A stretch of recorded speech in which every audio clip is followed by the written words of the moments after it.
저녁 11시 운전석에 앉아 있습니다. 엔진은 켜져 있지만 차는 움직이지 않습니다. 콜이 오지 않거든요.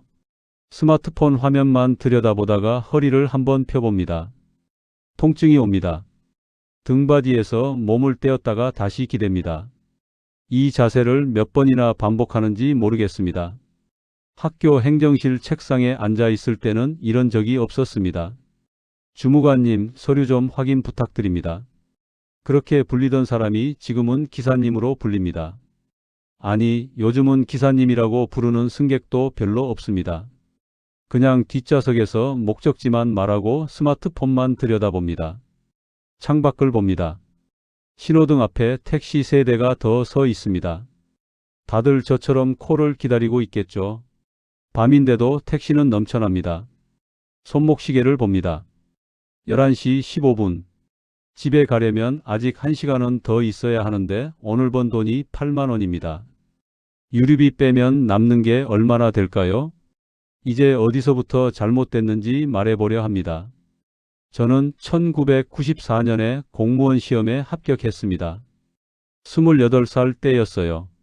서울 강북에 있는 공립고등학교 행정실에 배치되었습니다. 첫 출근 날 행정실장님이 창가 쪽 책상을 안내해 주셨어요. 햇빛이 잘 들어오는 자리였습니다. 그 자리에서 29년을 일했습니다. 매일 오전 8시 30분에 출근했습니다.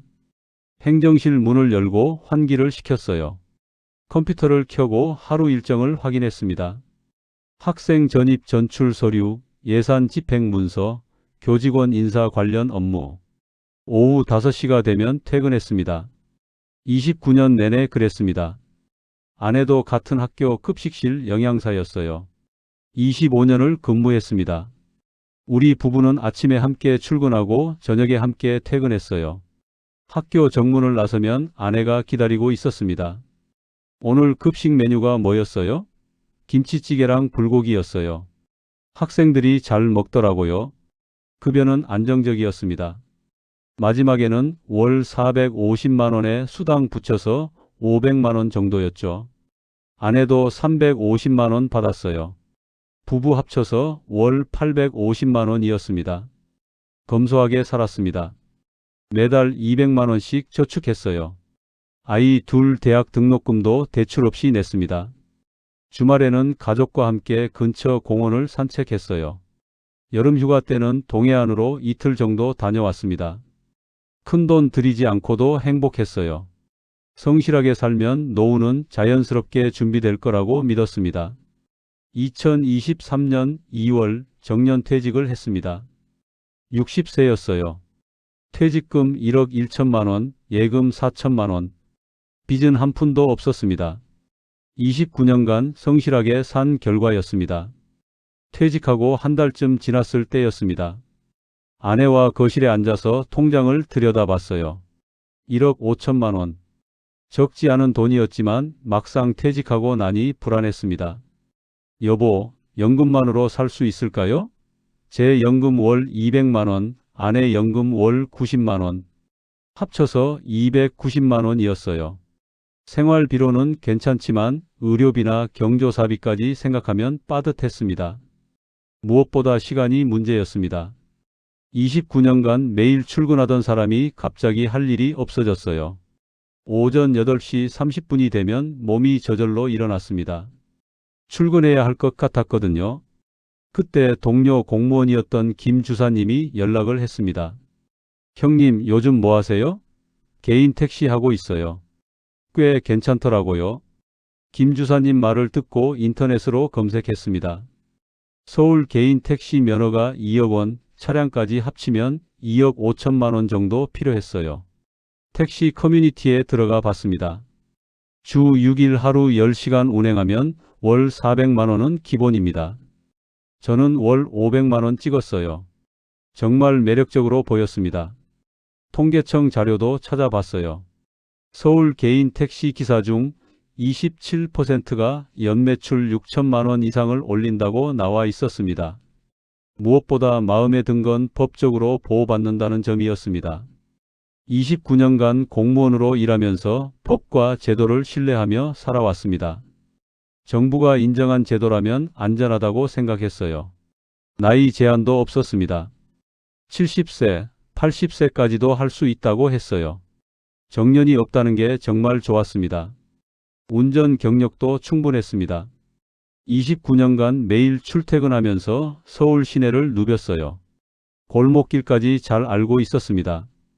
여보, 개인 택시 한번 해볼까요? 아내도 찬성했어요. 2023년 4월 강남구 개인 택시 면허를 2억 원에 구입했습니다. 차량은 그랜저로 5천만 원, 총 2억 5천만 원이 필요했어요. 1억 원이 부족해서 은행에서 대출을 받았습니다. 공무원 연금을 받고 있으니 신용 등급이 좋았거든요. 금리는 연 4.5%였어요. 계산을 해봤습니다. 월 매출 400만 원에서 유류비와 경비를 빼면 200만 원, 대출 이자 40만 원을 갚으면 월 160만 원이 순수익이었어요. 연금과 합치면 월 450만 원. 충분하다고 생각했습니다. 5월에 모든 준비가 끝났습니다. 개인 택시 3247호 이정수 기사가 됐습니다. 첫 운행을 시작하던 날 깨끗한 택시에 앉아서 미터기를 켰어요. 성실하게만 하면 잘 될 거라고 믿었습니다. 2023년 5월 첫째 주 본격적인 운행을 시작했습니다. 기사님, 강남역으로 가주세요. 승객을 태우고 목적지까지 모시는 일이 새로웠어요. 29년간 책상에 앉아있던 사람이 이제는 서울 시내를 누비고 있었습니다. 첫 달 매출은 괜찮았습니다. 하루 평균 16만 원, 한 달 480만 원. 유류비와 경비를 빼도 순수익이 230만 원 정도 남았죠. 연금과 합치면 월 500만 원이 넘었습니다. 6월도 비슷했어요. 월 매출 460만 원. 출퇴근 시간대 운행 패턴도 파악했습니다. 하지만 7월 둘째 주쯤부터 이상한 느낌이 들었습니다. 콜 대기 시간이 길어지기 시작했어요. 예전에는 승객을 내려드리면 바로 다음 콜이 왔는데 점점 기다리는 시간이 늘어났습니다. 처음에는 여름이라 그런가 생각했어요. 8월에는 더 확실해졌습니다. 하루 평균 매출이 14만 원으로 떨어졌어요. 한 달 420만 원. 두 달 전보다 60만 원이나 줄어들었습니다. 거리에 나가보니 택시가 너무 많았어요. 신호등에서 기다릴 때 앞뒤로 택시들이 줄지어 있었습니다. 저녁에 뉴스를 봤습니다. 택시 과잉 공급 문제를 보도하고 있었어요. 베이비붐 세대 퇴직자들이 대거 택시 업계로 진입했다는 내용이었습니다. 저와 같은 사람들이 많았던 거죠. 9월에는 월 매출이 380만 원까지 떨어졌습니다. 순수익은 130만 원 정도. 연금과 합쳐도 420만 원. 대출 이자 40만 원을 갚고 나면 380만 원밖에 안 남았어요. 더 큰 문제는 몸이었습니다. 하루 10시간씩 운전하는 게 생각보다 힘들었어요. 29년간 규칙적으로 생활했던 사람이 불규칙한 운행 시간에 적응하기 어려웠습니다. 특히 밤 시간이 힘들었어요. 심야 할증을 받으려면 11시 넘어서까지 일해야 했지만 10시만 넘어도 피곤했습니다. 결국 밤 10시면 운행을 마치기로 했습니다. 10월 어느 날 김 주사님한테 전화가 왔어요. 형님, 요즘 어때요? 글쎄요. 예전만큼은 안 되네요. 김 주사님도 비슷하다고 했습니다. 택시가 너무 많아진 것 같아요. 그때부터 걱정이 되기 시작했습니다. 5월에 시작해서 이제 6개월째였어요. 매출은 계속 떨어지고 있었습니다. 일시적인 현상일 거라고 생각하려 했지만 불안했어요. 2억 원 넘는 돈을 투자했는데 이러다가 어떻게 되는 걸까? 밤에 잠이 잘 오지 않았습니다. 2023년 11월 상황은 더 나빠졌습니다. 월 매출이 340만 원으로 떨어졌어요. 순수익은 90만 원 정도. 연금과 합쳐도 380만 원. 대출 이자를 갚고 나면 340만 원이었습니다. 거리에는 택시가 더 늘어났습니다. 특히 낮 시간대가 심각했어요. 오전 10시부터 오후 5시까지는 정말 한산했습니다. 1시간씩 승객 없이 기다리는 경우도 생겼어요. 뉴스에서 통계를 봤습니다. 전국 개인 택시 종사자 16만 4천 명 중 65세 이상이 8만 5천 명. 고령 기사들은 밤에 일하지 않았습니다. 그래서 낮 시간에만 택시가 몰렸던 겁니다. 12월에는 택시 요금이 인상됐어요. 기본 요금이 4,800원에서 5,200원으로 올랐습니다. 하지만 정반대 결과가 나왔어요. 승객 수요가 더 줄어들었습니다. 경기가 안 좋은데 요금까지 오르니까 사람들이 택시를 덜 탔거든요. 12월 매출은 300만 원까지 떨어졌습니다. 그 즈음 몸에도 이상이 오기 시작했습니다. 허리가 아팠어요. 장시간 앉아서 운전하다 보니 허리에 부담이 갔던 겁니다. 병원에 갔더니 허리 디스크 진단이 나왔습니다. 선생님, 얼마나 심각한가요? 운전 시간을 줄이셔야 해요. 하루 6시간 이상은 하지 마세요. 하지만 6시간만 운전해서는 생활비도 벌기 힘들었습니다. 진통제를 먹으면서 버텼어요. 2024년 1월 월 매출이 280만 원으로 떨어졌습니다. 순수익은 30만 원 정도. 연금과 합쳐도 320만 원. 대출 이자를 갚고 나면 280만 원이었어요. 여보, 제가 다시 일을 나가야 할 것 같아요. 아내가 조심스럽게 말했습니다. 미안했지만 어쩔 수 없었어요. 아내는 2월부터 마트에서 시간제로 일하기 시작했습니다. 하루 4시간씩 일해서 월 90만 원을 벌었어요. 2월 어느 날 술 취한 승객을 태웠습니다. 기사님, 빨리 좀 가요. 왜 이렇게 느려? 승객이 뒷좌석에서 큰 소리를 냈어요. 29년간 학교에서 주무관님으로 불렸습니다. 그런데 지금은 술 취한 사람한테 반말을 듣고 있었습니다. 참았습니다. 하지만 가슴이 답답했어요. 3월에는 허리 통증이 더 심해졌습니다. 병원에 다시 갔어요. 이제 수술을 고려하셔야 할 것 같아요. 수술비가 얼마나 드나요? 800만 원 정도 예상하시면 됩니다. 그 돈이 없었습니다. 수술을 받으면 석 달간 운전을 못한다고 했어요. 수술은 나중에 하겠습니다. 진통제를 2배로 늘려 먹기 시작했습니다. 2024년 4월 더 이상 버틸 수 없는 지경에 이르렀습니다. 월 매출이 240만 원까지 떨어졌어요. 하루 10시간씩 운전해서 20만 원도 못 버는 날이 많아졌습니다. 5월 어느 날이었습니다. 강남역에서 승객을 태우고 가던 중 갑자기 허리에서 뭔가 끊어지는 느낌이 들었어요. 정신이 아득해졌습니다. 기사님, 괜찮으세요? 승객이 놀라서 물었어요. 차를 길가에 세우고 병원으로 갔습니다. 의사 선생님이 엄중하게 말했어요. 이제 정말 위험합니다. 즉시 수술하셔야 해요. 수술비는 800만 원. 통장에는 300만 원밖에 없었습니다. 6월 초 아내한테서 전화가 왔어요. 여보, 나 마트에서 넘어졌어. 손목이 아파. 달려갔습니다. 엑스레이를 찍어보니 골절이었어요. 석 달간 깁스를 하셔야 합니다. 아내의 시간제 수입 월 90만 원이 끊겼습니다. 일주일 후 딸한테서 전화가 왔어요. 아빠, 나 회사에서 잘렸어. 구조조정이래. 당분간 생활비 좀 도와줄 수 있어? 한 달에 100만 원만 있으면 버틸 것 같아. 석 달 정도만.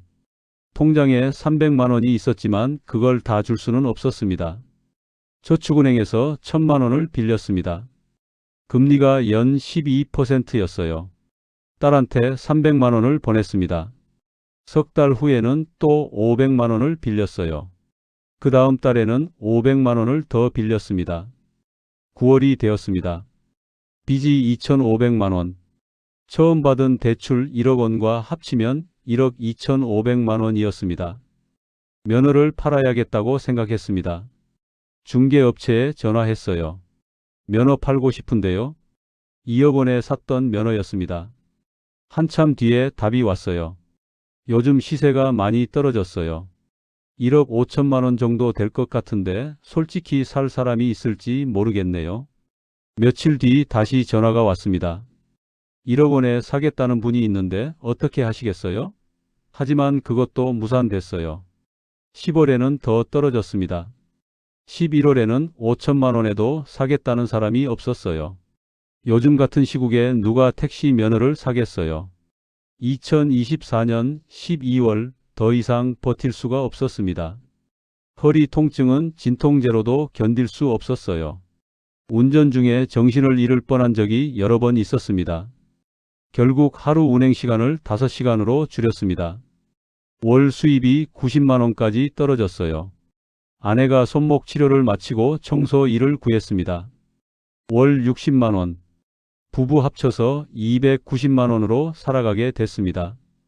대출 이자만 60만 원. 29년간 모은 돈이 1년 반 만에 다 사라졌습니다. 대신 1억 2,500만 원의 빚이 생겼어요. 지금은 2025년 12월입니다. 저는 여전히 택시를 운전하고 있어요. 하루 5시간 정도만 합니다. 아침 9시에 나가서 오후 2시면 들어옵니다. 월 수입은 100만 원 정도. 유류비와 경비를 빼면 순수익이 60만 원 남아요. 연금 200만 원과 합치면 260만 원입니다. 아내는 아직도 청소 일을 합니다. 손목이 완전히 회복되지 않아서 가벼운 일만 해요. 월 60만 원. 부부 합쳐서 320만 원으로 살아갑니다. 여기서 대출 이자 60만 원을 갚으면 260만 원이 남아요. 외식은 못합니다. 옷도 사지 않아요. 병원도 참을 수 있으면 참습니다. 면허는 아직 팔리지 않았습니다. 지난달에 중개업자한테 다시 전화했어요. 4천만 원에 사겠다는 사람이 있다고 했습니다. 2억 원에 샀던 면허가 4천만 원. 하지만 그것도 결국 무산됐어요. 자율주행 기술이 발전하면서 택시 면허 가치가 계속 떨어지고 있다고 합니다. 허리는 결국 수술을 받았습니다. 작년 3월이었어요. 딸이 수술비 800만 원을 보내줬습니다. 고마웠지만 미안했습니다. 수술 후 석 달간 쉬는 동안 생활비가 부족해서 또 1,000만 원을 빌렸어요. 지금 총 빚이 1억 3,500만 원입니다. 저는 지금 63세입니다. 이 빚을 평생 못 갚을 것 같아요. 돌이켜보면 모든 게 제 잘못이었습니다. 면허 가격만 보고 판단했어요. 2억 원이나 하니까 당연히 수익성도 좋을 거라고 착각했습니다. 하지만 가격이 곧 가치는 아니었어요. 시장 변화를 읽지 못했습니다. 법과 제도가 수익을 보장하지는 않는다는 걸 몰랐어요. 체력을 과신했습니다. 60세 나이에 하루 10시간씩 운전하는 건 불가능했어요. 가장 후회되는 건 아내를 힘들게 한 겁니다. 25년 근무하고 퇴직한 아내가 60세가 넘어서 다시 청소 일을 하고 있어요. 제 잘못된 선택 때문입니다. 여러분께 당부드립니다. 면허 가격이 비싸다고 해서 그만큼 가치가 있는 건 아닙니다. 정부 제도라고 해서 수익이 보장되는 것도 아니에요. 무엇보다 건강을 잃으면 모든 게 무너집니다. 고령자들이 몰리는 업종은 피하세요. 나이 제한이 없다는 게 오히려 과잉 공급의 원인이 될 수 있습니다. 무엇보다 욕심을 부리지 마세요. 저는 연금만으로도 충분히 살 수 있었어요. 조금 더 벌고 싶다는 욕심이 이 모든 불행을 만들었습니다. 작은 것에 만족하는 게 더 큰 행복일 수 있어요. 오늘도 저는 택시를 몰고 거리로 나갑니다. 11시가 되면 집으로 돌아갈 겁니다. 아내가 저녁을 차려놓고 기다리고 있을 거예요. 29년 공직 생활의 퇴직금은 다 날렸지만 아직 아내가 있고 건강도 조금은 남아 있으니까요. 여러분은 제 실수를 반복하지 마세요. 건강하고 평범한 일상이 가장 소중한 겁니다.